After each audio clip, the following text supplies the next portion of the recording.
예, 안녕하십니까. 장달령 변호사입니다. 오늘은 그 긴급 방송이라고 해야 될까요? 그 사전에 계획하지 않았던 그 방송을 하고자 합니다. 뭐냐 하면은, 제 뒤에 지금 사진 영상에 보이시죠? 자유법치센터 이동재 기자 공소장 작성, 검사 형사 고발했다. 제목의 그 펜앤드마이크 기사가 보이는데요. 이거와 관련된 그 내용을 얘기할까 합니다. 제가 오늘 오후 2시경에 오전에 부랴부랴 고발장을 작성을 해서 오후 2시에 서울지방경찰청 민원실을 방문을 해서 고발장을 접수를 했습니다. 피고발인이 누구냐 하면 바로 이제 이 이동재 전 채널 A 기자 담당 검사로서 이제 공소장을 작성하고 서울중앙지방법원에 제출했던 검사, 그 검사가 이제 피고발인이 되고요. 그 범죄 혐의 사실은 뭐냐면 그 허위 공문서 작성, 그리고 허위 작성 공문서 행사, 그 형법 죄명으로 범죄 혐의로 제가 고발을 한 것입니다. 이게 뭐냐 하면 여러분 많이 그 언론에서 보도가 됐기 때문에 여러분들 다 아실 텐데요. 그 채널 A 그 이동재 기자 강요 미수 혐의와 관련해서 아주 지금도 논란이 진행되고 있죠. 한편에서는 검언 유착 이렇게 얘기를 하고, 또 반대편에서는 오히려 권언 유착이다 이렇게 해서 지금 과연 사건의 본질을 두고서 지금 양쪽이라고 해야 되나, 아무튼 양쪽이 지금 치고받고 하고 있는데요. 제가 한번 그 공소장을 한번 쭉 제가 봤는데 그 공소장 내용을 보면 이동재 기자 측에는 좀 섭섭한 얘기일 수는 있겠지만, 아무튼 강요 미수가 인정될 수도 있겠다. 그래서 저는 그렇게 생각을 합니다. 물론 이제 얼마나 백업되는 그 증거가 있느냐, 신빙성 있는 믿을 만한 증거가 있느냐, 거기에 또 이제 실제 이제 법정에서 형사재판에서 그거에 의해서 이제 유무죄가 가려지겠지만, 아무튼 그 공소장에 있는 범죄 사실만 보면 강요 미수 인정될 수도 있겠다, 그런 생각은 듭니다. 물론 또 과연 이제 그럼에도 그러한 범죄 혐의가 인정이 된다 하더라도 과연 이제 구속하는 것이 과연 타당했었느냐, 구속의 필요성과 상당성이 있었느냐, 거기에 대해서는 또 이제 논쟁이 있을 수는 있겠죠. 예.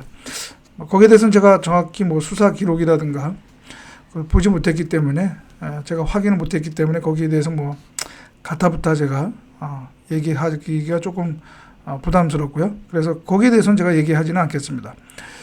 그러나 어제이죠.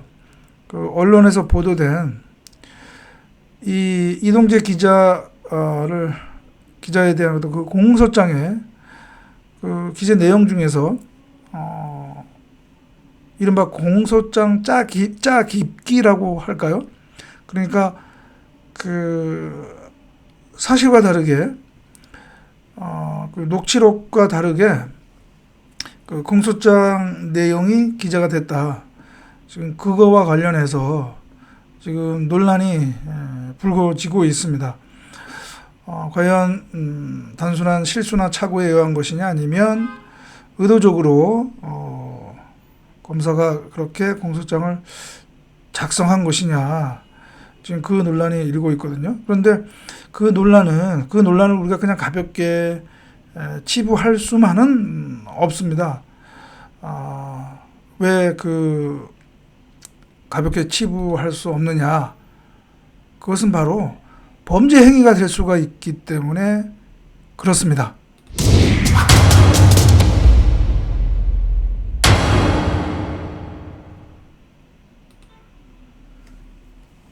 왜 범죄 행위가 될 수 있느냐? 공소장은 공문서이거든요. 검사가 직무와 관련해서 작성한 공문서란 말이죠. 그런데 그 공문서 기재 내용이 사실과 달랐다. 그 사실과 다른 내용을 검사가 알면서도, 인식하면서도 그것을 그렇게 허위로 기재했다. 그러면 허위의 공문서를 작성한 것이죠. 그리고 그것을 법원에 제출했다. 그럼 이제 행사가 되는 것이죠. 그럼 범죄 행위죠. 범죄 행위. 공무원 범죄 행위. 그것은 다른 일반 공무원의 어떤 그런 그 범죄와 비견할 수 없는 중대한 범죄이죠. 왜? 검사는 무엇이죠? 검사는 국민의 생사여탈권, 좀 심하게 말하면 생사여탈권을 쥐고 있는, 물론 뭐 판사도 마찬가지지만요. 검사는 기소 독점권을 갖고 있어서 그 생사여탈권을 쥐고 있단 말이죠. 검사는. 그러니까 국민의 신체의 자유를 제약할 수 있는 막강한 권한을 갖고 있다는 얘기죠. 공권력을 행사하고 있다는 말이죠. 그런데 그러한 공권력 직무를 담당하는 검사가 허위 내용의 공소장을 법원에 제출했다.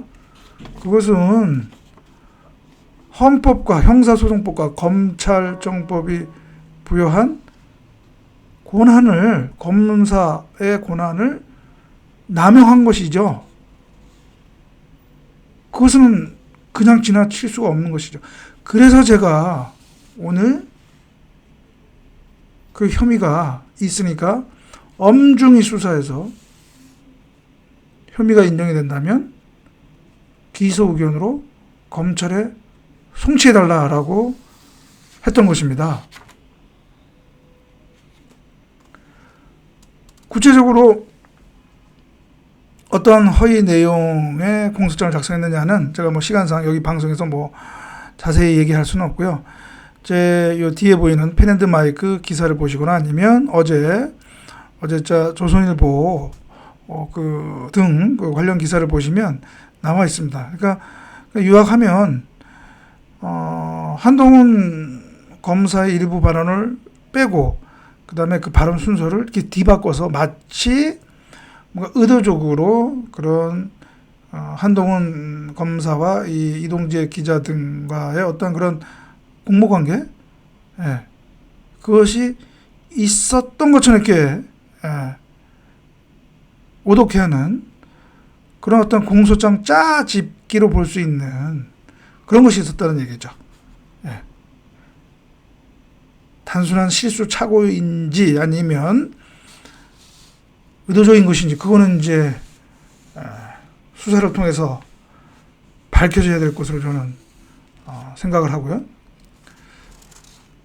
그래서 이제 그 검사를 형사 고발한 거니까 검찰에 고발장을 제출하기는 그렇고 서울 지방경찰청에 고발장을 제기했는데 뭐 경찰도 참 이렇게 믿기는 어려운데 그러나 뭐 일단은 뭐 검찰보다는 그래도 경찰한테 고발장 접수하는 게 나을 것 같아서 그렇게 했습니다. 그래서 과연 이게 지금의 검찰을 저는 추미애 호 검찰이라고 부르는데요. 그 이전에 이제 검찰은 어떻게 보면 윤석열 검찰 이렇게 얘기할 수가 있겠죠. 그런데 어떻게 된 게 윤석열 검찰도 그렇고 지금 추미애 검찰도 그렇고 서로 이제 검찰 개혁 뭐 이렇게 자기들의 어떤 그런 인사라든가 그것에 어떤 정당성을 어떤 부여하기 위해서 어떤 뭐 검찰 개혁 이런 말을 쓰는데요. 윤석열 검찰의 검찰 개혁은 그럼 무엇이었고 또 이 추미애 검찰의 검찰 개혁은 무엇이었는지 저는 알다가도 모르겠는데요. 검찰 개혁의 궁극적인 목적은 바로 검사가 그 직무를 행하는 데 있어서 그 권한을 남용하지 않도록 제도적으로 시스템적으로 만드는 것이 저는 검찰 개혁의 본질적인 목적이라고 생각을 하거든요. 그리고 정치적 중립을 지키도록 그런 제도를 만들고 또 무엇보다도 그 검찰 개혁은 검사든 그 검찰 관계자들의 의식이 좀 중요하다고. 의식의 변화. 그런 걸 이끌어낼 수 있는 것이 검찰 개혁이다 라고 저는 생각을 하거든요. 그렇게 해서 검사에 대한 국민의 신뢰를 회복을 하고 더 이상 검사가 정권의 시녀 노릇을 하지 못하도록, 그것이 검찰개혁의 궁극적인 목적이다. 여러분도 그렇게 생각하시죠? 그런데 지금 추미애 호 검찰이 지금 보여주는 모습, 과연 그 검찰개혁이냐? 아니란 얘기죠. 심지어 이런 공소장 짜깁기 논란, 의혹이 불거지고 있다. 추미애 법무부 장관이 말했던 소설 쓰시네 와 같은 공소장을 소설로 썼다? 그건 아니죠. 그건 아니라고 저는 생각하고요. 그거는 여야, 진보, 보수, 일어났던 진영 논리, 이념 논리, 그걸 떠나서, 그건 누구도 부인할 수 없는 이야기라고 저는 생각을 합니다. 그래서 오늘은 그와 관련해서,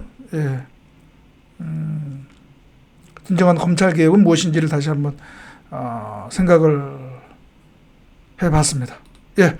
그럼 오늘 방송 여기서 마치고 다음 방송에서 또 여러분 뵙겠습니다. 감사합니다.